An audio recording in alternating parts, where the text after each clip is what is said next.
नमस्कार बच्चों, यहाँ पर हम एक्सरसाइज 1.2 कक्षा 10 के प्रथम प्रश्न का अध्ययन कर रहे हैं, जिसमें दी गई संख्याओं के अभाज्य गुणनखंड करने हैं। यहाँ पर मैंने आपको साथ में यह भी बताया है कि हम किस प्रकार से है वो अभाज्य गुणनखंड करेंगे। सर्वप्रथम किस संख्या का भाग देंगे, ध्यान देना है आपको अभाज्य संख्याओं का ही भाग दिया जाना है। जैसे प्रश्न नंबर 1, तो किसी संख्या में बच्चों 3 का भाग जाएगा, इस बात की जांच करने के लिए ना संख्या के दिए गए अंकों को जोड़ते हैं। जैसे मान लो 621 है, इसको जोड़ो 6 2 8 1 9, तो लास्ट में जोड़ने पर 9 आ गया, मतलब 3 का भाग जाएगा। नियम ये है बच्चों, किसी संख्या के सभी अंकों को अंतिम एक अंक तक जोड़ने पर 3 6 9 आ जाए तभी उसमें 3 का भाग जाएगा। तो आपका समय व्यर्थ नहीं होगा, आप भाग दे के देखोगे। अब जैसे संख्या ये दे दी आपको कि 2 7 3 6, इसमें 3 का भाग जाएगा क्या? पहली बात तो इसमें 2 का भाग जाएगा, ये सम संख्या है।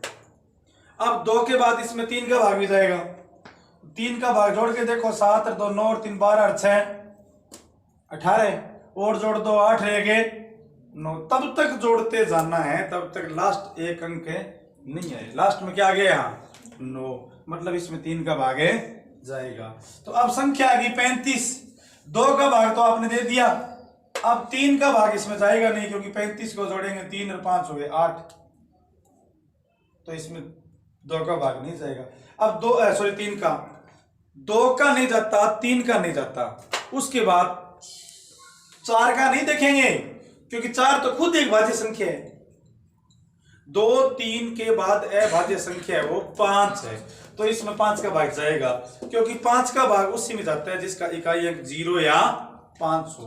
तो देखो इसमें 5 का भाग जाएगा, तो 5 का भाग दिया, 5 7 35। 7 में किसी का भाग नहीं जाएगा, 7 में 7 का ही भाग जाएगा, क्योंकि 7 एक स्वयं अभाज्य संख्या है।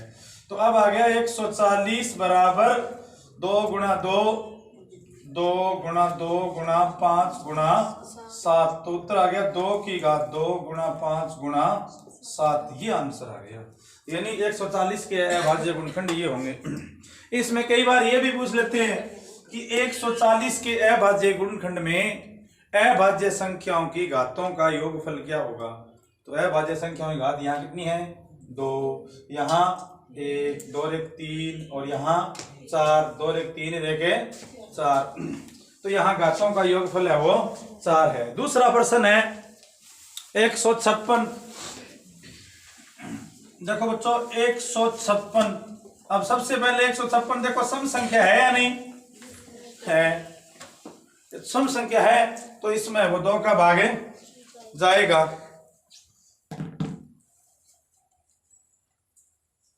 इसमें 2 का भाग जाएगा, 2 का भाग देता हूं, देखो 2 का भाग दिया मैंने, 2 7 14 2 8 16, फिर देखो बच्चों 8, लास्ट अंक क्या है 8, सम संख्या है। जिस संख्या के अंत में 0 2 4 6 8 हो वो एक सम संख्या है। तो अब इसमें 2 का भाग दो, तो 2 3 6 2 9 का 18, फिर 3 का भाग दो, 3 एकम 3 और 13, फिर 13 में 13 का भाग दो 1, तो 156 बराबर आ गया 2 गुणा 2 गुणा 3 गुणा 13, तो आ गया 2 की घात 2 गुणा 3 गुणा 13। तो बच्चों ये फाइनल आंसर है। अब ये पूछे कि घातों का योगफल क्या है, तो घातों का योगफल देखो यहाँ 2 एक 3 और एक 4, घातों का योगफल है वो 4 है। इसके बाद तीसरा क्वेश्चन 3825। 3825 देखो बच्चों ये सम संख्या नहीं है। सबसे पहले तो हमें भाग देना चाहिए 2 का, 2 का नहीं जा रहा है तो 3 का, 3 का नहीं जा रहा है तो 5 का नहीं जा रहा है तो 7 का, 7 का नहीं जा रहा है तो 11। इस प्रकार से हमारी चैन चलेगी। तो अब देखो बच्चों मैं बताऊं आपको, देखो लास्ट में 5 है, मतलब सम संख्या नहीं है, तो ये बात तो कट होगी भी 2 का भाग नहीं जा रहा। फिर 3 का भाग जाएगा या नहीं जाएगा, इसके लिए दिए गए सभी अंकों को जोड़ने पर यदि 3 6 9 आ जाए, लास्ट एक अंक तक जोड़ेंगे। 8 3 11 2 13 और 5 18, तो 18 को और जोड़ो, 8 और 1 9 आ गया, मतलब इसमें 3 का भाग है जा रहा है। तो इसमें 3, इधर देखिए सारे बच्चे एक मिनट है, 3825 में बच्चों हम 3 का भाग देंगे तो 3 एकम 3, 3 दूआ 6, 2 3 7 21 और 3 5 15। देखो ये हमारे पास 3 एक अभाज्य संख्या का भाग देने पर उत्तर प्राप्त हुआ। अब आपको 2 का दोबारा चेक नहीं करना, बस भी 2 का भाग तो दे लिया आपने, अब आप कौन से स्टेप पर हो, तो आगे आगे वाले देखने। कई बार बच्चे क्या करते हैं, पीछे दोबारा चले जाते हैं, इसका देखे देखे, नहीं पीछे नहीं देना, अब 3 से आगे शुरू होगा। तो इसमें देखो दोबारा 3 का भाग जाता है नहीं जाता, 2 का नहीं देखना। अब 2 और 1 3 7 10, 10 से 5 है 15, 15 को दोबारा जोड़ो, कितना गया 6, मतलब इसमें 3 का भाग और है जा रहा है। तो 3 का भाग देंगे, 3 चौके 12, 3 दुए 6 और 3 5 से 15।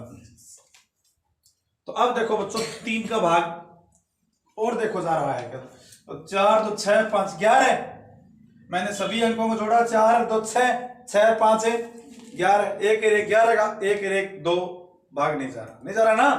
तो अब 3 के बाद फिर किसका देखते हैं, 5 का। 5 का भाग उसी संख्या में जाता है जिसके लास्ट में 0 या 5 हो। तो अब देखो मेरी बात सुनो, मैं आपको बता दूं कि लास्ट में 5 हो, बस यही पर्याप्त है, क्योंकि जिसके लास्ट में 0 होगा उसमें तो पहले हम 2 का दे चुके होंगे। एक यहां पर आप जनरल नॉलेज बात सुनो कि 5 का भाग डायरेक्ट तो किसी में देंगे नहीं, 5 का भाग डायरेक्ट देने से पहले हम 2 का भाग दे चुके होंगे। तो इसने कहा लास्ट में 0 या 5 हो, उस संख्या में 5 का भाग जाता है, नियम ये कहता है। बट बच्चों हम सोचो आप कि यदि 0 होता तो वो एक सम संख्या होती और हम पहले ही 2 का भाग दे चुके होते। तो अब सीधा सरूल यही है कि लास्ट में 5 है तो श्योर 2 का नहीं जा रहा, 3 का नहीं जा रहा, तो 5 का पक्का भाग जाएगा। तो मैंने इसमें 5 का भाग दिया, तो 5 8 40 और 5 5 25। अब 5 तक देख चुके हैं, फिर 5 का जाएगा, लास्ट में 5 जाएगा। अब आप 5 का लिखोगे, 5 एकम और 5 3 5 7 35। बच्चों अब 17 में सिर्फ 17 का ही भाग जाएगा, क्योंकि 17 स्वयं एक अभाज्य संख्या है, इसलिए 17 में और संख्याओं का भाग है वो नहीं जाएगा। तो इस प्रश्न का आंसर आ गया 3825 बराबर 3 गुणा 3 5 गुणा 5 गुणा 17। 1 मिनट बच्चों, 5 गुणा 5 गुणा 17, तो आ गया 3 की घात 2 और 5 की घात 2 गुणा में 17 की घात 1। अब जोड़ो 2 और 2 4 और 1 5, मतलब घातों का योगफल है 5 का। हर बार घातों का योगफल नहीं पूछते, यदि आपको पूछा गया हो तो ही आपको बताना है। तो बच्चों ये इसका आंसर आ गया।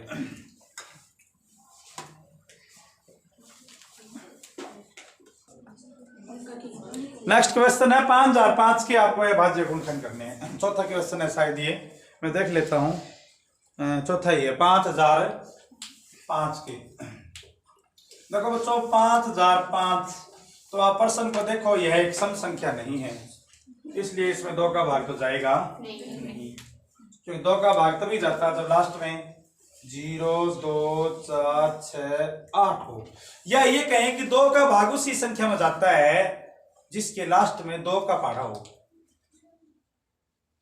0 अलग है, तो फिर ये सब जगह लागू नहीं होगा, इसलिए यही याद रखो कि लास्ट में या कह दो इकाई अंक 0 2 4 6 8 हो तो उसमें 2 का भाग जाएगा, जबकि लास्ट में यहां क्या है, लास्ट में यहां पर है 5 है, इसलिए इसमें 2 का भाग नहीं जाएगा। अब बात करें अपने आगे, 2 का नहीं जाएगा तो फिर किसका देखें, 3 का। तो 5 और 5 दोनों को जोड़ो, 5005 संख्याओं को जोड़ो, 5 और 5 10, 10 को और जोड़ो, 1 और 0 1, तो ये देखो इसमें 3 का भी भाग भी नहीं जाएगा। संख्या के सभी अंकों को जोड़ने पर 3 6 9 आ जाए, संख्या के सभी अंकों को जोड़ने पर 3, 6 या 9 आ जाए तो उसमें 3 का भाग जाएगा, तो यहाँ 3 का भी नहीं जाएगा। अब 2 का 3 का भी नहीं जा रहा, तो उसके बाद देखते हैं बच्चों 4 का नहीं देखेंगे, क्योंकि 4 से तो पहले 2 का भाग चला गया। 4 तो स्वयं एक भाज्य संख्या है। 5 का भाग इसमें जाएगा, क्योंकि लास्ट अंक है 5 ही है, तो मैं इसमें 5 का भाग दूं। 5005 में 5 का भाग मैंने दिया 5 एकम 5, 0 0 और 1। अब देखो बच्चों 1001 आ गया। अब 5 का भाग तो इसमें जाएगा नहीं, इसमें 5 का भाग जाएगा नहीं, क्योंकि लास्ट में 5 होता तो ही 5 का भाग जाता।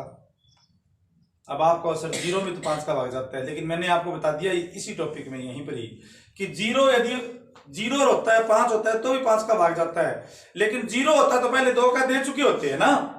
तो अब इसमें बच्चों 7 का भाग जाएगा। 5 के बाद में डायरेक्ट 7 का देखेंगे, 6 का नहीं देखेंगे, क्योंकि 6 तो स्वयं एक भाज्य संख्या है, तो इसमें 7 का भाग देंगे। 7 का भाग दिया, 7 एकम 7, 3 7 चौका 28 और 7 तिया 21। अब 7 के बाद डायरेक्ट 11 का देखते हैं। मैं आपको 11 का तरीका बता देता हूं, 11 का भाग इसमें जाएगा।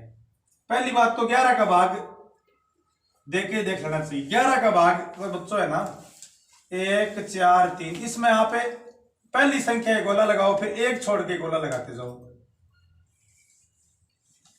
मैं आपको पहचान बताता हूं कि 11 का भाग किस संख्या में जाएगा। पहली संख्या के गोला लगा लो। अब जो गोले में संख्या है उनको जोड़ लो। गोले में संख्या कितनी है? 3 रह गए, 4 और बीच में कितना है? ये घटा दो। यदि शेषफल 0 आता है, शेषफल 0 आता है तो उसमें 11 का भाग जाएगा। 0 नहीं आकर कभी कभी 11 का पहाड़ा आ जाता है। 11 22 33 44 तो भी उसमें 11 का भाग जाएगा। अब एक तरीका और भी है कि किसी भी संख्या में 11 भाग जाएगा नहीं जाएगा। तो सुनो बच्चों, वो तरीका ये है कि बीच वाली संख्या यदि पहली और तीसरी संख्या का जोड़ है ना तो उसमें 11 का भाग जाएगा। ये भी एक वैज्ञानिक तरीका है पहचानने का। जैसे बीच में क्या है, यहाँ बीच में है, यहाँ पर 4 है और साइडों में जोड़ कितना है? 1 और 3 4 है, यानी इन दोनों संख्याओं का जोड़ इसके बराबर है। तो श्योर बच्चों देर नहीं करनी चाहिए, इसमें है वो 11 का भाग जाएगा। तो 11 का भाग दिया, 11 एकम 11 3 11 तिया 33। अब 13 खुद एक भाज्य संख्या है, इसलिए 13 में 13 का ही भाग जाएगा। ठीक है ना? तो 5005 बराबर आ जाएगा 5 गुणा में 7 गुणा में 11 गुणा में 13। ये बच्चों फाइनल आंसर है। नेक्स्ट 7429। 7429। मनीष ध्यान से समझ बेटा, समय कम है, फिर बाद में और भी टाइम लगेगा।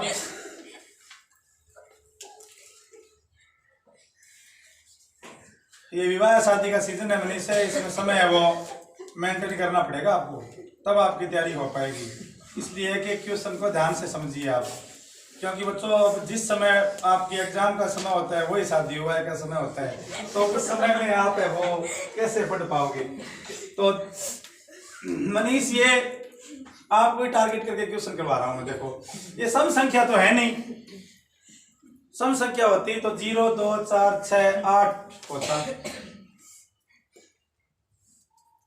अरे मनीष कोई बात नहीं, समझ ले, इधर कोई और व्यवस्था करेंगे। देख 7 को नहीं है, 11 को नहीं है तो कोई बात, 2 को, अब देखो इसमें 2 का देखते हैं, 2 का तो नहीं है मनीष। अभी अभी मैंने देखा है कि ये सम संख्या है और इसमें 2 का भाग नहीं जा रहा, मतलब 2 का कोई प्रोग्राम नहीं है यहाँ। ठीक है, फिर उसमें देखे 3 का जा रहा है, नहीं जा रहा, तो 7 4 11 तो 13 और 9 22। 22 को जोड़ेंगे 2 और 2 4। बच्चों 3 का भाग का तरीका बता रहा हूँ। 7 4 2 9 सभी अंकों को जोड़ो। 7 और 4 11, 11 और 2 13, 13 और 9 22। 22 को और जोड़ो, 2 और 2 4। देखो लास्ट अंक तक जोड़ने पर 4 आ गया, इसलिए 3 का भाग नहीं जाएगा। 3 का भाग तभी जाता जब 3 6 या 9 आ जाता।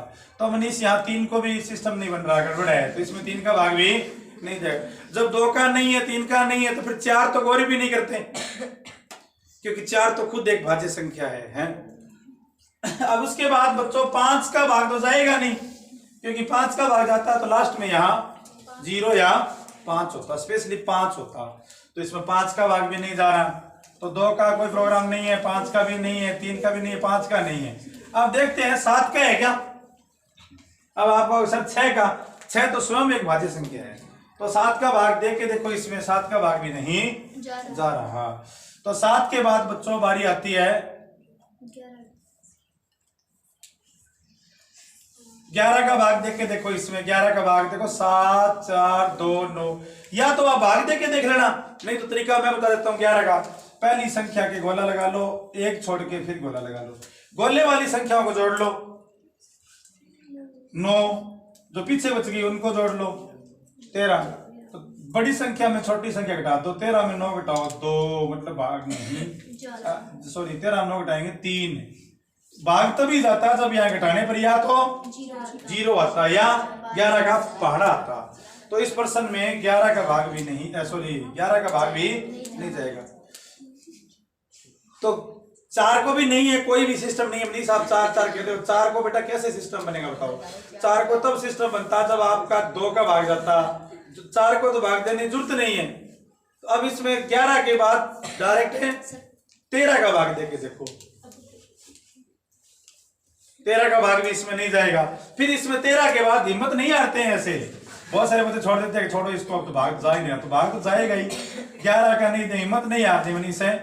13 को मान लो नहीं हो रहा है तो आगे देखो, देखते हैं 19 को कुछ निकल रहा है, 17 को तो 17 चौके 68, 6 बच गए,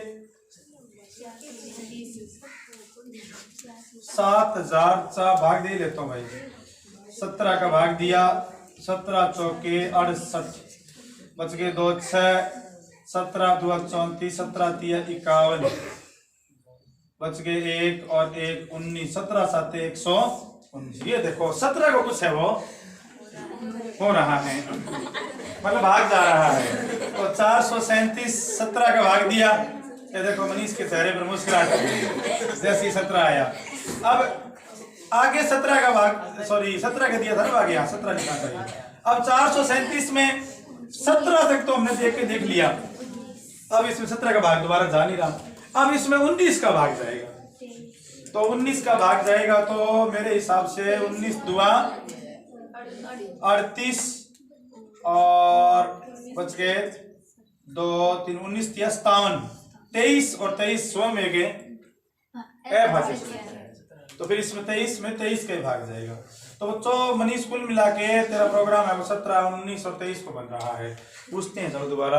अब सारे बच्चे ध्यान से सुनो, ऐसे प्रश्नों की प्रैक्टिस है ना जोरदार हो तो पेपर में फिर याद रहता है कि इस संख्या में किसका भाग जाएगा। तो ऐसे क्वेश्चन की आपको 1-2 बार कम से कम प्रैक्टिस करनी चाहिए, नहीं तो फिर आप वहां भाग दे के देखोगे टाइम बहुत ज्यादा लगेगा। एक्चुअली बच्चों बहुत कम पर्सन ऐसे होते हैं जिनमें 17 से ज्यादा संख्याओं की जरूरत पड़ती है। ये एकमात्र क्वेश्चन है आपकी बुक में जिसमें इन तीनों संख्याओं की जरूरत पड़ेगी। लगभग भाग है वो 11 तक चले जाते हैं।